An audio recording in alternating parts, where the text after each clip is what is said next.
Bonjour les filles, aujourd'hui je vais vous faire un tutoriel de coiffure. C'est le premier que je fais, c'est une demande spéciale. C'est une coiffure que j'avais dans un de mes tutoriels maquillage. Donc si ce tutoriel vous intéresse, je vous revois tout de suite. On va commencer par faire une séparation soit sur le côté ou au centre, comme vous préférez. Évidemment, on brosse bien les cheveux.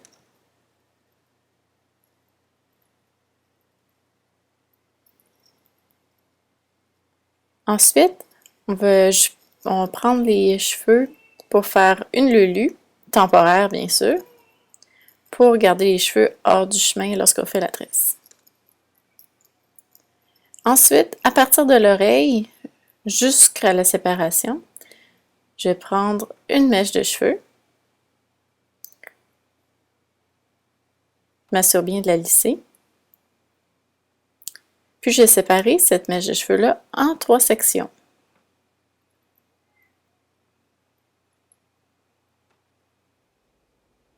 Ensuite, contrairement à une tresse normale, on va passer les mèches par en dessous au lieu d'y aller par-dessus. Comme vous voyez dans la section au ralenti ici. Donc c'est la même chose que quand on fait une tresse, mais on passe en dessous au lieu de par-dessus.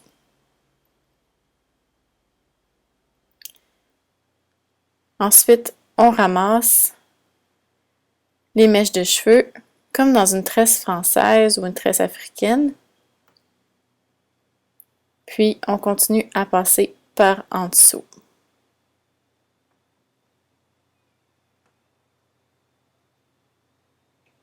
Donc ce que je fais ici, c'est que je ramasse une couette de cheveux qui était perdue.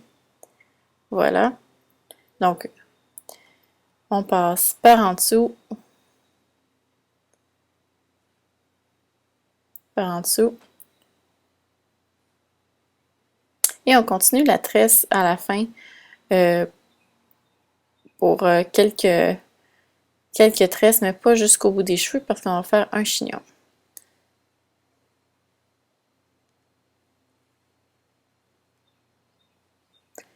Ensuite, on va faire la même chose de l'autre côté, exactement pareil. Donc, j'ai séparé au niveau de l'oreille, j'ai pris une mèche de cheveux jusqu'à la séparation. Puis, je vais tresser en passant par-dessous. Je fais à peu près 2-3 tresses avant de commencer à ramasser les cheveux comme dans une tresse africaine pour partir bien la tresse. On arrive à la fin ici.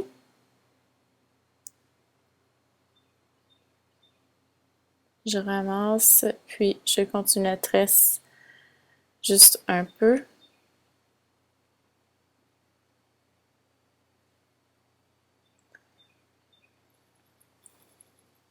Voilà, on a les deux lulus. J'enlève les élastiques ensuite, puis je fais une seule queue de cheval basse avec les deux tresses.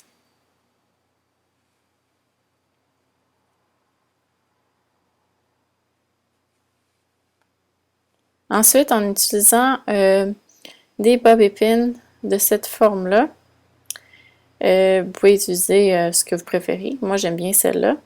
Je vais former un chignon. Simplement que je vais aller piner avec les bobby pins. J'en mets pas mal tout le tour pour être sûr que ce soit solide. Selon l'épaisseur de vos cheveux, mettez-en comme vous souhaitez. Donc j'en mets tout le tour. Normalement, j'en mets une en haut, une sur le côté, une en dessous. J'en mets comme 4 encadrans. Puis ensuite, je viens compléter avec les d'autres pins. Voici ce que ça donne.